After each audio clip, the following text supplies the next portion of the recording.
A pillar has been leaning for over 700 years, yet the building still stands. It has survived countless earthquakes and even artillery attacks. How was this remarkable building constructed? First, you drive a central stake into the ground and use ropes to mark the outline of the outer wall. Then you dig a foundation trench along the marked line.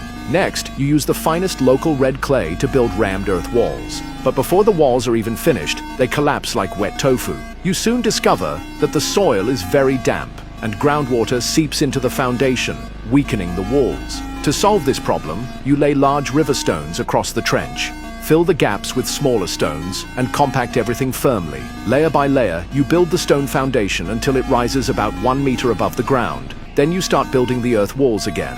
However, even the higher stone foundation cannot stop moisture from rising, and the new walls collapse once more. Thinking quickly, you mix lime and fine sand into the clay, making it denser and more water-resistant. You also seal all the gaps in the stone foundation with the improved clay, preventing moisture from climbing upward. After the clay dries completely, wooden beams are placed on top of the stone foundation to support the walls. To prevent cracking, a layer of bamboo strips is added every 30 centimeters of rammed earth. And the bamboo acts like reinforcing bars in modern concrete, tightly binding together walls that are up to 1.8 meters thick. After each layer is completed, construction stops for 6 to 12 months, so the wall can dry and stabilize. Grooves are then cut into the top of the wall to hold beams for the next level. Building the walls alone takes about 5 years. To protect the earth walls from rain, a huge roof is built over the structure. Floors, doors, and windows are then added, completing the building. But another problem soon appears. Because the Tulu is a closed circular structure, heavy rain can turn the courtyard into a giant pond. To prevent flooding, several circular drainage channels are dug in the center courtyard, and the ground is paved with stone.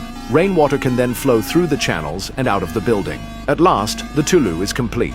However, not long after construction, the foundation settles unevenly. This causes some of the interior wooden columns on the upper floors to lean, with the worst reaching an angle of about 15 degrees. Fortunately, the building's weight is mainly supported by its massive circular outer walls, while the inner wooden columns serve only as secondary supports. As a result, the structure remains standing despite the leaning columns. Congratulations! You have created the famous Yuchang building. It is one of the oldest surviving circular Tulu buildings in Fujian.